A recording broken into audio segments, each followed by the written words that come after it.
जहां तक जाती है नजर कोरोना की स्थिति दिल्ली में काफी बेकाबू। खबरनामा, खबर से असर तक। ब्रेक के बाद आपका स्वागत है। धर्मांतरण का देशव्यापी सिंडिकेट।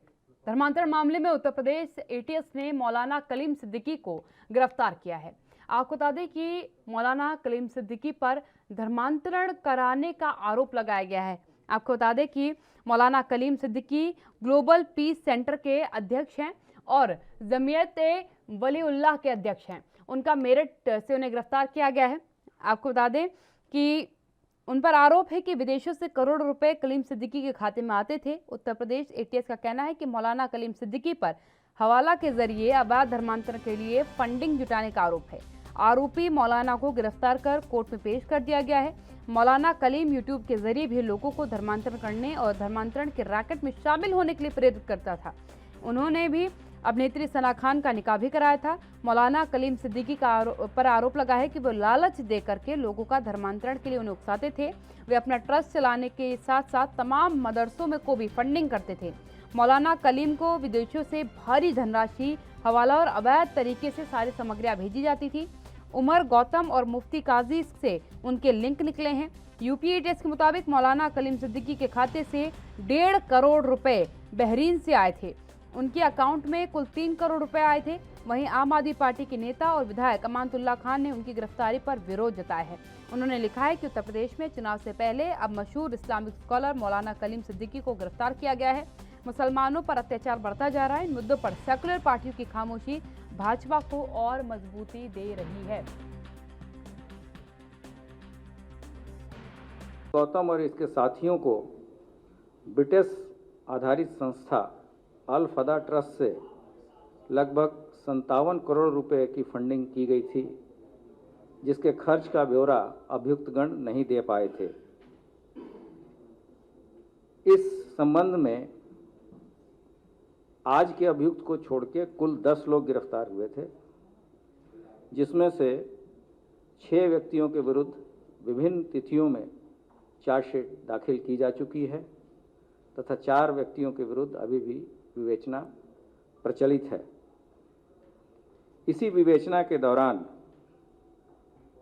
इंटेलिजेंस गैदरिंग के दौरान ये तथ्य प्रकाश में आए कि मौलाना कलीम सिद्दीकी पुत्र स्वर्गीय हाजी अमीन निवासी फुलत जनपद मुजफ्फरनगर, जो अधिकांशतः दिल्ली में निवास करता है, अवैध धर्मांतरण के कार्य में लिप्त है और विभिन्न प्रकार की शैक्षणिक, सामाजिक व धार्मिक संस्थाओं की आड़ में अवैध धर्मांतरण का कार्य देशव्यापी स्तर पर किया जा रहा है, जिसके लिए विदेशों से भारी फंडिंग प्राप्त की जा रही। मौलाना कलीम सिद्दीकी, जो कि फुलत का रहने वाला है, द्वारा एक जामिया इमाम वजीउल्लाह नाम का ट्रस्ट इसके द्वारा संचालित किया जाता है और देश भर में सांप्रदायिक सौहार्द के कार्यक्रम की आड़ में भिन्न भिन्न प्रकार से लालच देकर अवैध धर्मांतरण का सिंडिकेट संचालित कर रहा है। यह भी तथ्य प्रकाश में आए हैं कि कलीम सिद्दीकी द्वारा अपना ट्रस्ट संचालित करने के अलावा तमाम मदरसों की फंडिंग भी करता है और जिसके लिए मौलाना कलीम को विदेशों से भारी धनराशि, हवाला तथा अन्य अवैध माध्यमों से भेजी जाती है। मौलाना इन मदरसों की आड़ में पैगाम इंसानियत के संदेश देने के बहाने लोगों को जन्नत और जहन्नुम जैसी बातों का लालच और भय दिखाकर इस्लाम स्वीकार करने के लिए प्रेरित करता है तथा बाद में इन लोगों को प्रशिक्षित कर अन्य लोगों को। मेरे साथ मेरे पैनलिस्ट जुड़ चुके हैं। आपका परिचय कराती हूँ, चर्चा की शुरुआत करती हूँ। मेरे साथ ऋषि मिश्रा जी जुड़ चुके हैं, वरिष्ठ पत्रकार हैं। इसके साथ ही कर्नल अनिल गौड़ जी जुड़ चुके हैं, रक्षा विशेषज्ञ हैं। पहला सवाल मेरा ऋषि मिश्रा जी आपसे होगा, क्योंकि ये एक चिंता का विषय है कि देशव्यापी तौर पर धर्मांतरण के लिए एक मुहिम चलाई गई, एक एजेंडा चलाया गया और उसके लिए विदेशों से फंडिंग तक की जा रही है। उसी के तहत आज जो है मौलाना कलीम सिद्दीकी को गिरफ्तार किया गया है। ऐतराज इस पर जताया है, इसका पॉलिटिकल जो फॉर्मेट है, जिन लोगों ने ऐतराज जताया उस पर बाद में चर्चा करूंगी, लेकिन ये जो धर्मांतरण को लेकर के बाहर से फंडिंग हो रही है, इसके बारे में थोड़ी जानकारी चाहूंगी आपसे। पहले इसका अपडेट हमारे पास अभी नहीं है, लेकिन मैं ये कहूंगा कि इस प्रकार की घटना यदि हो रही है तो सही है और सरकार को इस पर निष्पक्ष जांच करनी चाहिए, क्योंकि देखिए इस प्रकार की घटना यदि देश में होती है तो इसका कहीं न कहीं हमारे देश का अखंडता और जो सद्भाव है उस पर असर पड़ता है। सवाल उठता है, एक पत्रकार होने के नाते मेरा एक सवाल भी है कि देखिए उत्तर प्रदेश जैसे राज्यों में चुनाव है, हमारे पांच राज्यों में विधानसभा चुनाव होने हैं। चुनाव आते हैं इस प्रकार की घटना क्यों बढ़ जाती है, सवाल उठता है। क्योंकि देखिए मैं ये स्पष्ट मानता हूं कि इस प्रकार की घटना आई है तो निष्पक्ष जांच होनी चाहिए, क्योंकि देश के अखंडता, देश के सद्भाव और कौमी एकता से बड़ा कोई चीज नहीं है। लेकिन इस प्रकार की घटना हो रही है तो बहुत दुख की बात है। लेकिन सवाल टाइमिंग को भी लेकर है कि इस प्रकार की घटना चुनाव आते ही क्यों हो जाती है। तो इस पे सरकार के जो यदि कोई नुमाइंदे हैं यहाँ पे तो उनको जवाब जरूर देना चाहिए। ये कर्नल अनिल गौड़ जी मेरे साथ जुड़े हुए हैं। गौड़ सर, अगर बात की जाए जिस तरीके से धर्मांतरण को लेकर के क्लासेस तक चलाई गई है, क्योंकि हमने अभी एडीजी लॉ एंड ऑर्डर को सुना, प्रशांत कुमार जी को, उन्होंने कहा कि प्रॉपर क्लासेस चलाई गई हैं और इसको जो क्लासेस थी वो पहले धर्म के नाम का प्रचार जैसे होता है कि कहीं कथा होती है, कहीं प्रवचन होता है, कहीं क्लासेस दी जाती हैं, कहीं हजार तरीके से जो है ईश्वर से मिलवाने के तरीके लोगों को समझाए जाते हैं। इसकी जगह पर इनके आड़ में लोगों को धर्म को बदलने को लेकर के काम किया गया, लोगों को प्रेरित किया गया कि वो अपने धर्म को बदले और उसके लिए एक बड़े अमाउंट में फंडिंग की गई है। जी बड़ा अच्छा आपका आज ये प्रोग्राम जो है, मैं कहूँगा ये प्रोग्राम हमारा काफी चलना चाहिए, क्योंकि आज देश के अंदर सबसे बड़ी प्रॉब्लम यही है। बाहर से ये पैसा अभी से नहीं आ रहा, बाहर से पैसा बड़ी देर से आ रहा है और स्पेशली ये सऊदी अरेबिया और बाकी जो ये मिडिल ईस्ट के जो ममालिक हैं, जो ऑयल रिच कंट्रीज हैं, जो मुस्लिम कंट्रीज हैं, वहां से पैसा आ रहा है। और आप देखिए 90 के दशक से जब मिलिटेंसी स्टार्ट हुई है कश्मीर घाटी के अंदर, ये पैसा तब वहां पे भी आ रहा है। और सबसे बड़ी प्रॉब्लम जो है वो इन मौलाना और ये मौलवियों की है, क्योंकि ये जो लोग हैं, ये जो उनके पास लोग आते हैं वहां पे मदरसों में और वैसे भी नमाज वगैरह के टाइम पे या उसके टाइम पे आते हैं, तो ये उनको ऐसा एक सिखाते हैं, बताते हैं जो इस्लाम ठीक है, कुरान के अंदर कहते हैं कि कुरान में लिखा हुआ है, ठीक है, हम उसके ऊपर चर्चा नहीं करते, पर हम कहते हैं कि आपने सिखाना क्या है, आपने क्या ये सिखाना है इंसान को कि भाई देखिए जितने भी ये नॉन मुस्लिम्स हैं वो काफिर हैं, इनको आप मार दीजिए, गोली मार दीजिए। या आपने वो सिखाना है, या आपने वो सिखाना है कि भैया ठीक है वो लिखा हुआ है पर हमने भाईचारे के साथ जीना है। अब सबसे बड़ी प्रॉब्लम ये है कि ये मौलाना और मौलवी जितने हैं यहाँ पे, ये मदरसों में यही सिखाते हैं कि ये काफिर है, इनको यहाँ पे सबसे पहले मार दो। और कश्मीर घाटी में देखिए जो मिलिटेंसी बड़ी है, जो ये यूथ रेडिकलाइज हुआ है, इसके अंदर मौलाना मौलवी जो कहाँ के हैं वो सारे यूपी के हैं। तो ये जो प्रॉब्लम एक कश्मीर घाटी नहीं, फिर आप ले लीजिए पूरे देश के अंदर, केरला के अंदर भी देख लीजिए। आज केरला चर्च, जिसके जब हिंदू समाज जो कहता था कि भाई देखिए ये एक लव जिहाद है और उसके अंदर ऐसी प्रॉब्लम्स है, ये तब ये क्रिश्चियन भी हिंदुओं के खिलाफ बोलते थे, पर आज उनके भी जो बिशप और उनके भी जो पोप है, सॉरी जो उनके वहां पे वो फादर वगैरह हैं, जो बिशप्स हैं, वो बोलना शुरू हो गए हैं कि देखिए जी यहाँ पे धर्म परिवर्तन कर रहे हैं क्रिश्चियन लड़कियों का पैसा और दूसरी चीजें दे के। तो ये जो चीज है एक बड़ी सोची समझी साजिश है ये। और मैं कहता हूँ कि हमारी गवर्नमेंट, मेरे को बहुत अफसोस है, हमारी गवर्नमेंट से 2014 में आई है और आज 2021 हो गए हैं, 7 साल हो गए हैं और अभी तक हमारी गवर्नमेंट इसके खिलाफ लड़ाई, मतलब कि उसके खिलाफ मुहिम नहीं चला सकी है। आप देखिए एक मैं कहूंगा मुस्लिम जो है, क्या वो मेंबर पार्लियामेंट है, जब कोई है, वो कैसी बातें करता है, वो उसके खिलाफ अब कार्रवाई चल रही है, उसके भाई के खिलाफ कार्रवाई चल रही है, वो चलती आ रही है, 5 साल हो गए चलते हुए। तो ये जो चीज है, ये एक समाज के अंदर समाज को बांटने के लिए ये मैं ये नहीं कहूंगा हिंदू और हिंदुओं के खिलाफ, ये तो है ही है, पर समाज में बांटने के लिए और समाज में एक नफरत पैदा करने के लिए ये लोग है वहां बैठे हुए, और इसके लिए पैसा जो है सारा का सारा फंडिंग जो है वो सारा का सारा बाहर के मुल्कों से आ रहा है, चाहे सऊदी अरेबिया से आ रहा है, कतर से आ रहा है, वो सब फायदा क्या है? फायदा क्या है? लोगों का धर्म बदलवा करके, क्योंकि धर्म के आधार पर तो वैसे भी कोई फैसिलिटीज मिलती नहीं है। और जिस समुदाय की अभी बात करी जा रही है कि पर्टिकुलर समुदाय की बात, वो भी अब बहुत जल्दी अल्पसंख्यक समाज से हटने वाला है। इस बात को लेकर के भी सदन में चर्चा हुई कि इनको अल्पसंख्यक से हटा करके जो है आप बाहर लाइए, क्योंकि अल्पसंख्यक समाज से तो ज्यादा होने वाले हैं। अब अगर बात की जाए तो कारण क्या समझा जाए कि लोगों का धर्मांतरण के लिए फंडिंग की जा रही है हिंदुस्तान जैसे सेकुलर देश में, जहां कभी किसी का धर्म पूछा ही नहीं जाता? एक सवाल है, बात ये है कि इसके अंदर सबसे बड़ी चीज आप जो बिल्कुल आपका सवाल बिल्कुल जायज है। सबसे पहली बात ये है कि देखिए मुस्लिम ममालिक के अंदर हिंदू जो है, हिंदू और हिंदू राष्ट्र जो है वो एक, मैं कहूंगा उनकी आंख के अंदर, क्योंकि उनको ये नहीं पछता कि भाई एक हिंदू आदमी जो है वो कैसे अपने धर्म के साथ खड़ा हुआ है। हमने इतने अत्याचार किए, 3000 साल से करते रहे, उनके मंदिर भी तोड़ दिए, हमने इतने कन्वर्ट भी किए। आप देख लीजिए कश्मीर घाटी के अंदर जितने ये है आज मुसलमान हैं वो सारे कन्वर्टीज हैं। हिंदुस्तान में भी जो है मैक्सिमम कन्वर्टीज हैं। ओरिजिनल जो मुस्लिम जो अगर बाहर से आए हैं वो तो है ही नहीं उसमें। पर ये सबको क्या है, ये इनको एक ही चीज है कि हमने अपना जो एक दबदबा है वो बनाना है इनके ऊपर, और उसके लिए हमें ये जो एक पॉलिटिकल अपना क्लास खड़ी करनी है, जिस हिसाब से देश के विभाजन के अंदर इन्होंने काम किया, उसी हिसाब से अब पॉलिटिकल जो है वहां पे उसको एक विभाजन अपना वोट बैंक तैयार करना है। और उसके अंदर ये जो पैसा है, ये पैसा इसीलिए आ रहा है, और ये सारे के सारे इसीलिए शोर मचाते हैं। आज आप देखिए अगर पुलिस ने एक मौलाना को अरेस्ट किया, सबसे पहले खिलाफ कौन बोल रहा है? आपके एमएलए अमानुल्लाह खान। अमानुल्लाह खान, क्योंकि उनको लगता है देखिए कि इसके खिलाफ कार्रवाई क्यों हुई। अरे भाई अगर पुलिस काम करती है, उसने हिंदुओं को भी अरेस्ट करना है, उसको मुसलमानों को भी अरेस्ट करना है। मेरे को इसमें कोई संकोच नहीं होता बोलने के लिए, पर उसके अंदर ये पॉलिटिक्स की जो गेम आ जाती है, ये सबसे बड़ी चीज है। और ये धर्म पर जवाब मैं ऋषि मिश्रा से उनसे लूंगी। ऋषि मिश्रा जी, जिस तरीके से मौलाना कलीम सिद्दीकी पर कार्रवाई की गई है, उन्हें गिरफ्तार किया गया है, और आज एडीजी लॉ एंड ऑर्डर की तरफ से मैंने आपको उनका वक्तव्य भी सुना है, उन्होंने पीसी करके बकायदा बताया कि ये सबूत हमको मिले हैं, इस आधार पर हमने ये कार्रवाई की और इन्हें गिरफ्तार किया है।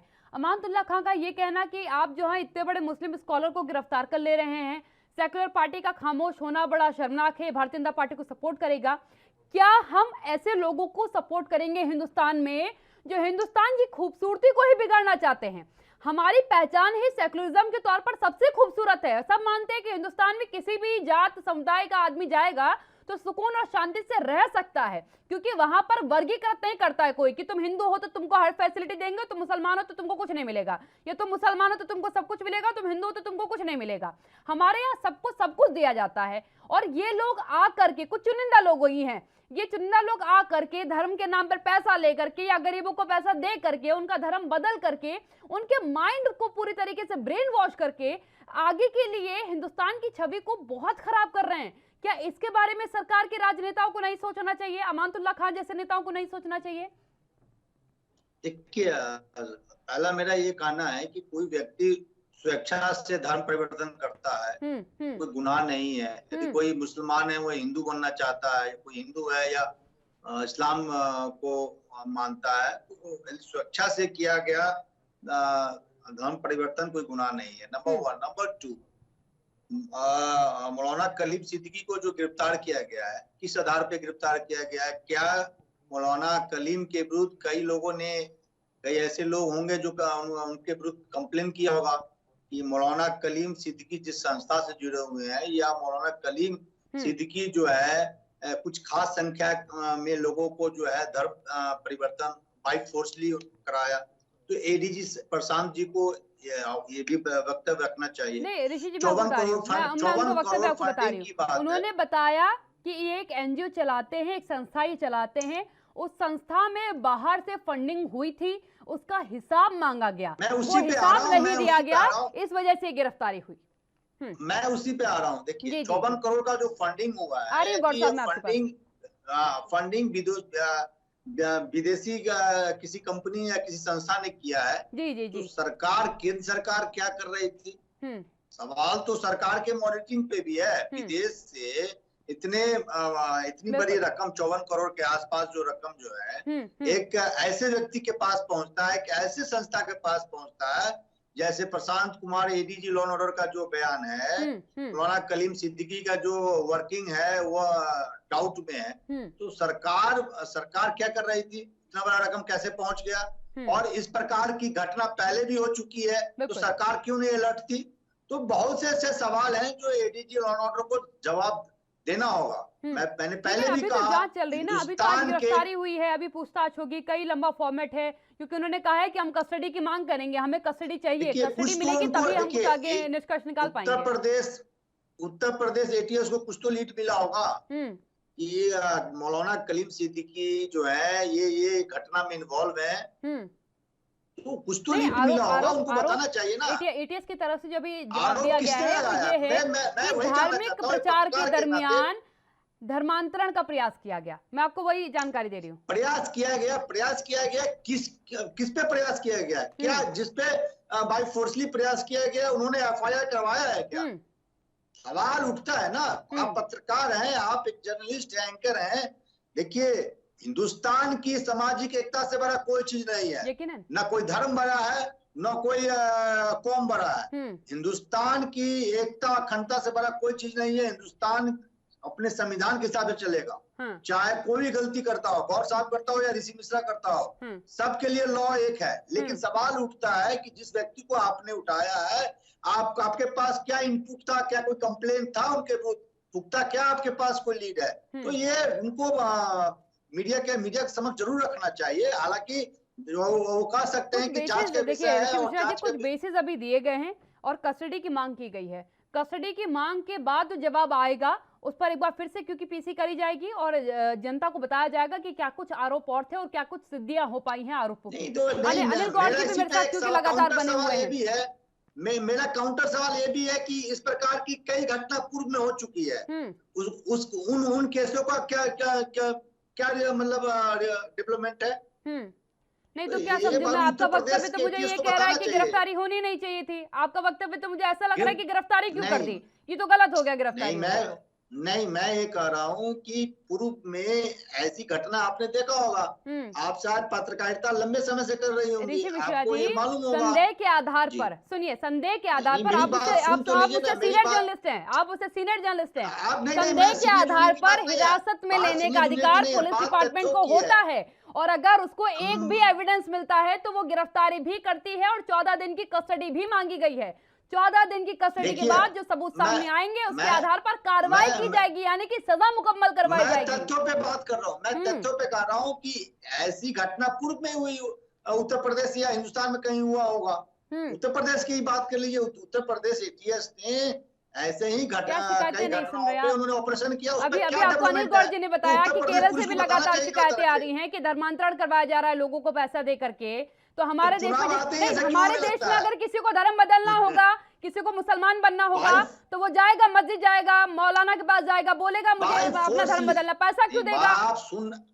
आप सुनती नहीं है। बाय फोर्सली किसी को धर्म परिवर्तन करवाता है। बिल्कुल, मैं ऋषि जी वही कह रही हूँ। तो फिर पैसे की जरूरत कहाँ आन पड़ गई? अगर काव्या नौटियाल जो हिंदू समाज से आती है, उसे सिख बनना है, तो क्या उसको पैसा दिया जाएगा? नहीं ना, उसके लिए पैसे की जरूरत नहीं है। वो जाएगी किसी गुरुद्वारे में, बोल देगी मुझे सिख धर्म अपनाना है, मुझे अनुमति मिल जाएगी, मेरा कॉन्स्टिट्यूशन मुझे अलाउड करता है। उसके लिए पैसे की कोई जरूरत नहीं है। अनिल गौड़ जी, आप सुन जी, ठीक है। अनिल गौड़ जी के पास जा रही हूँ मैं। अनिल गौड़ जी, अगर किसी भी चीज के लिए फंडिंग हो रही है और बाहर से फंडिंग हो रही है, इसका मतलब है कि इंटीरियर पोर्शन को बिगाड़ने का प्रयास किया जा रहा है हिंदुस्तान के। इससे पहले स्लीपिंग सेल्स की भी बात सामने आई थी। बहुत लंबे समय बाद हमने दोबारा इस शब्द को सुना हिंदुस्तान के अंदर 2008 के दरमियान, और एक जब अमेरिका में बड़ा हमला हुआ था उस दरमियान हमने स्लीपिंग सेल्स के बारे में सुना था। अभी हालिया रिपोर्ट जो आई उसने फिर इस बात को बता दिया कि स्लीपिंग सेल्स हैं और जगह जगह काम कर रहे हैं और उनको भी बाहर से फंडिंग आ रही है। ये कहीं ना कहीं सरकार को भी सोचना होगा कि क्योंकि बड़ी बड़ी नीतियों की बात सरकारों की तरफ से कही गई, वो नीतियां ध्वस्त की हो जाती हैं। अनिल गौड़ जी। देखिए जी, सबसे मेरे को इनको जो ये अपने वरिष्ठ पत्रकार हैं मिश्रा साहब, इनकी जो व्यक्तित्व जो है ये बात कर रहे हैं, मेरे को बहुत हंसी आती है इनके ऊपर कि ये कहते हैं कि जी आपने अरेस्ट कैसे कर लिया, आप पहले जो सबूत है वो पहले हमें दे दीजिए। एक इनको पता होना चाहिए कि एनआईए ने जब इन्वेस्टिगेशन की, जब मनी ट्रेल की इन्वेस्टिगेशन की, उसके अंदर आप देखिए हुर्रियत से लेकर महबूबा मुफ्ती की मदर वगैरह सारे पॉलिटिशियन अंदर है, परे भी अंदर है अभी। तो वो आपको बता के नहीं करनी उन्होंने इन्वेस्टिगेशन। ये जो इन्वेस्टिगेशन है, जो सिक्योरिटी एजेंसीज हैं, उनका दायित्व बनता है कि जो मनी ट्रेल है, पहले आपके पास अगर कल को पैसा इस हिसाब से पड़ा है, पुलिस आपसे पूछ सकती है कि आपके पास ये पैसा कहां से आया, और अगर आप उनको नहीं बताएंगे पुलिस आपको भी अरेस्ट कर सकती है। उसमें ये नहीं है कि अरे भैया 24,000 करोड़ का 24,000 करोड़ का ड्रग्स गुजरात में मिला है, कौन सवाल कर रहा है? चीज है मिश्रा साहब, अभी मेरे को बोलने दीजिए, आपकी सुन ली मैंने, अभी 2 मिनट आप सुन लीजिए मेरी बात। दूसरी बात ये है, इस देश के अंदर सबसे बड़ी प्रॉब्लम ये है कि जब सिक्योरिटी फोर्सेस एक्ट करते हैं, सबसे पहले उनके ऊपर मोटिव लगाया जाता है कि आपने जी ये क्यों कर लिया, आपने इस फलाने आदमी को क्यों पकड़ लिया, अभी इलेक्शन हो रहे हैं इस देश के अंदर। मेरे को बताइए, साल के अंदर हजारों इलेक्शन होते हैं, कभी पंचायत का हो रहा है, कभी बीडीसी का हो रहा है, कभी डिस्ट्रिक्ट डेवलपमेंट का हो रहा है, कभी एमएलए का हो रहा है किसी स्टेट के अंदर, कभी लोकसभा का है, राज्यसभा का, इलेक्शन होते ही रहेंगे। और जब किसी को पकड़ते हैं तो उसके अंदर यह कहा जाता है कि देखिए जी अब क्यों पकड़ लिया, क्योंकि अब इलेक्शन है। नहीं, ये तो बिल्कुल निराधार सवाल है, चाहे कोई भी पूछे, बिल्कुल निराधार सवाल है। सबसे बड़ी प्रॉब्लम है कि हमारे जो पढ़े लिखे लोग हैं वो भी इस हिसाब से जब बातें करें तो बहुत अचंभा लगता है, मेरे को बहुत हंसी आती है उनके ऊपर कि उन्होंने क्या पढ़ाई लिखाई की और उन्होंने क्या ये देश के लिए सोचा है। सिक्योरिटी फोर्सेस लॉ जो है उसके अंदर कानून को ले जाने के लिए आखिर तक किसी की परमिशन लेने की जरूरत नहीं है, ना एसएचओ को है और ना ही किसी को। जब इन्वेस्टिगेशन उसको शक होता है, उसने आगे आपसे पूछना है, अगर आप जवाब नहीं देते आपको वो अरेस्ट कर सकता है एज पर लॉ, और फिर उसके बाद में आपसे पूछताछ हो सकती है, उसे पेश करना है आपको 24 घंटे के अंदर, और उसके बाद रिमांड लेना है, और उसके बाद कार्रवाई चलनी है। और उसको जरूरी नहीं है कि आगे उसने प्रेस ब्रीफिंग देते जाना है कि हमने जी इसके साथ ये पाया, हमने उसको वो पाया, कोई जरूरत नहीं है। आप देखिए अमेरिका के अंदर जब 26/11 हुआ, होमलैंड सिक्योरिटी इन्होंने बनाई। आज बड़े बड़े जो लोग हैं देशों के, जब वो वहां आते हैं, उसके जो होमलैंड सिक्योरिटी वाले जब एयरपोर्ट के ऊपर उनके कपड़े तक उतरवा देते हैं। क्यों? कोई नहीं बोलता वहां पे। ये सिर्फ हमारा देश है कि अगर वो कोई करेगा वो कहेगा देखिए जी इस आदमी के लिए क्यों कर दिया आपने। हमें अपनी सुरक्षा करनी है। जब हम अपनी सुरक्षा के लिए ही सवाल उठाते रहेंगे तो यही होता रहेगा। पैसा आ रहा है बाहर से, आज से नहीं आ रहा पैसा, ये 90 के दशक से आ रहा है, 3 दशक हो गए, 30 साल से पैसा आ रहा है। और सारी जगह आप देख लीजिए, जहां जहां ये मस्जिदें स्प्राउट हो रही हैं, कहां से पैसा आ रहा है उनके पास। ये सारा पैसा बाहर से आ रहा है। और क्यों आ रहा है? इस देश की अखंडता को तोड़ने के लिए। ये बड़ा क्लियर है हम, क्योंकि मैंने तो देखा हुआ है इसको अपनी नजरों से। और हमने जहां पे जम्मू कश्मीर के अंदर हमने देखा है किस हिसाब से चलता रहा है, और किस हिसाब से ये फिर अपने लाउड स्पीकर के साथ में भाषण देते हैं, और किस हिसाब का भाषण देते हैं ये। तो ये जो उसके अंदर भी, अब देखिए उसके अंदर भी लॉ है। मैं पूरे मुस्लिम समाज के सवाल नहीं उठा सकती, मैं बिल्कुल पूरे मुस्लिम समाज के सवाल नहीं उठा सकती। कुछ चुनिंदा लोग हो सकते हैं, असामाजिक तत्व हो सकते हैं, उनकी तरफ से ये गतिविधियां की जा सकती हैं। बिल्कुल मैं वही बात कह रहा हूँ। देखिए मेरा एक सवाल है, एक सुप्रीम कोर्ट का लॉ है कि आपके जो है लाउड स्पीकर नहीं चल सकते इस हिसाब से रिलीजियस प्लेसेस के ऊपर भी, पर चलते हैं। क्यों चलते हैं? बिल्कुल, रिलीजियस प्लेसेस पर चल क्या रहा है ये कहीं ना कहीं आकलन करने की जरूरत है। बिल्कुल ऋषि मिश्रा जी इस बात पे तो आप माने सहमत होंगे ना कि आकलन करने की जरूरत है। सिखाया क्या जा रहा है, कहीं भी हो क्या सिखाया जा रहा है। यूट्यूब चैनल हम चला रहे हैं और हम लोगों को अपने धर्म को स्वीकार करने और दूसरे के धर्म को त्यागने की बात अगर करवा रहे हैं और उसके लिए मुझे पैसा मिल रहा है, मैं आपको प्रमोट कर रही हूँ कि आप मेरा धर्म स्वीकार कर लीजिए, उसके लिए मुझे बड़ी फंडिंग हो रही है और मैं वो फंडिंग बाकी जगह भी बांट रही हूँ, तो क्या ये आरोप नहीं है? क्या ये अपराध नहीं है? हिंदुस्तान के कानून के हिसाब से बात करिएगा मुझसे। अभी देखिए, उत्तर प्रदेश की बात करूं, उत्तर प्रदेश में हर महीने में 7 धर्मांतरण का केस आता है। तो सवाल उठता है कि बाई फोर्सली कोई किसी का धर्मांतरण करा रहा है तो उत्तर प्रदेश की सरकार और उत्तर प्रदेश की प्रशासन क्या कर रही है। 7 ऐसे मामले सिर्फ गोरखपुर जिले के हैं जहां से माननीय मुख्यमंत्री जी आते मुझे ऋषि मिश्रा जी, अब आप बस एक बात क्लियर करिए, पहले मेरे को ये बात क्लियर करिए, उसके बाद मैं आपको पूरा 3 मिनट का समय दूंगी, मैं आपको पूरा 3 मिनट का समय देने के लिए तैयार हूँ। मुझे एक सवाल का जवाब दीजिए, आपके हिसाब से क्या मौलाना कलीम सिद्दीकी को गिरफ्तार नहीं किया जाना चाहिए था, या वो अपराधी की श्रेणी में आते नहीं है? आप सुनना नहीं चाहती हैं, आप नहीं सुनना चाहती है तो बोलिए। नहीं, मैंने आपको 3 मिनट का वक्त दे दिया, जवाब दीजिए और 3 मिनट का वक्त लीजिए ना। मैंने पहले ही कहा जी, इस प्रकार के कोई कृत्य में शामिल है, बाय फोर्सली किसी के धर्म को परिवर्तन, पैसा का लोभ, डरा धमका के या किसी प्रकार के बाई फोर्सली करता है, उस व्यक्ति का स्थान जेल में है। एक सवाल उठता है कि जिस राज्य में इस प्रकार की घटना हर रोज बढ़ रही है, वहां की सरकार और जिनके हाथ में लॉ एंड ऑर्डर की कमान है, वो क्या कर रहे हैं। मैंने आपको एक नवभारत टाइम्स का आर्टिकल का हवाला बता रहा हूँ। नवभारत टाइम्स छापती है कि उत्तर प्रदेश में हर 1 महीने पे 7 लोगों का जबरन धर्मांतरण करवाया जा रहा है। तो सरकार क्या कर रही है? सवाल सरकार पे नहीं है क्या? उत्तर प्रदेश की चिंता नहीं जाहिर कर रही हूँ ना, आप शायद केवल उत्तर प्रदेश की चिंता जाहिर कर रहे होंगे, मैं केरल के लोगों की भी बात भी सुन रही हूँ। केरल के लोग भी तो कह रहे हैं कि धर्मांतरण पैसा देके हो रहा है। मैं एक एग्जाम्पल दिया हूँ आपको। ऑल ओवर इंडिया में इस प्रकार की कहीं घटना होती है, वो भी गलत है। सवाल उठता है कि कहीं भी हो, चाहे केरला में हो, बिहार में हो, उत्तर प्रदेश में हो, राजस्थान में हो, वहां की सरकार यदि राजस्थान में ही होती है तो अशोक गहलोत की सरकार क्या कर रही है? अशोक गहलोत के नाक के नीचे, मैं एग्जाम्पल दे रहा हूँ, या बिहार में नीतीश कुमार के नाक के नीचे इस प्रकार की घटना होती है, या योगी जी के नाक के नीचे, योगी जी के गृह जिला में गोरखपुर में इस प्रकार की घटना होती है, तो वहाँ का प्रशासन एसपीडीएम क्या कर रहा है? योगी जी फिर क्यों मुख्यमंत्री है? अशोक गहलोत क्यों मुख्यमंत्री है? या किसी राज्य का मुख्यमंत्री किसलिए चुना जाता है?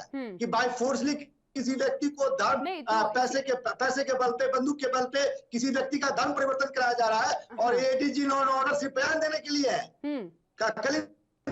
नहीं, ये बात आपकी बिल्कुल वाजिब है कि सरकार को इसका चिंतन तो करना चाहिए, नजर बना के रखनी चाहिए। एक चीज इसमें सबसे बड़ी प्रॉब्लम ये है कि लॉ एंड ऑर्डर जो है वो स्टेट सब्जेक्ट है। ये मिश्रा जी को पता होना चाहिए, लॉ एंड ऑर्डर जो है वो स्टेट सब्जेक्ट है, सेंट्रल सब्जेक्ट नहीं है। अब उसके लिए अगर मैंने कहा था कि सेंट्रल का मामला है, मैंने तो सीएम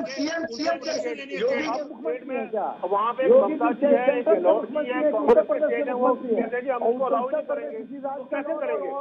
एनआईए जब बनाया उन्होंने, एनआईए इसलिए बनाया, बात करते हैं बिल्कुल इसलिए बनाई ताकि उसको, जैसे कि अमेरिका में एफबीआई के पास पावर्स हैं, इख्तियार हैं कि जब भी कोई भी ऐसा कोई क्राइम हो जिसके अंदर स्टेट ऋषि जी, उनका कहना है, रुक जाइए ऋषि जी, गौड़ साहब कह रहे हैं कि एनआईए का गठन इसीलिए किया गया है, एटीएस इसीलिए है, वो इन्हीं मुद्दों पर कार्रवाई ही करती है, उसके लिए सरकार को देखिए जिम्मेदार ठहरा सकते हैं नीतियों के लिए।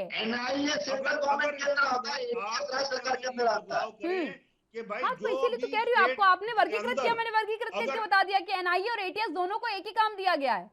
तो मैं वही कह रहा हूँ, क्या राज्य सरकार की जिम्मेवारी नहीं है? बिल्कुल है, नीतियों में इनको बदलाव की जरूरत है, इन्हें समझना होगा कि हर फैक्टर को इन्हें निकालना होगा। बिल्कुल वाजिब बात है। दोनों मेहमानों का धन्यवाद मेरे साथ चर्चा में शामिल होने के लिए। यकीनन एक बार सरकार को इस पर भी विचार करना होगा कि आखिरकार ये फंडिंग को लेकर के, क्योंकि सरकार बार बार चिंता जाहिर कर चुकी है, फंडिंग हो कैसे रही है, आ कैसे रही है, और जब आ जाती है तो लंबे समय तक पता क्यों नहीं चलता है, इस पर कहीं ना कहीं सरकार को चिंतन करना होगा। खबरनामा में फिलहाल इतना ही, आप बने रहिए एनबी न्यूज के साथ। नमस्कार। कोरोना की स्थिति दिल्ली में काफी बेकाबू। खबरनामा, खबर से असर तक।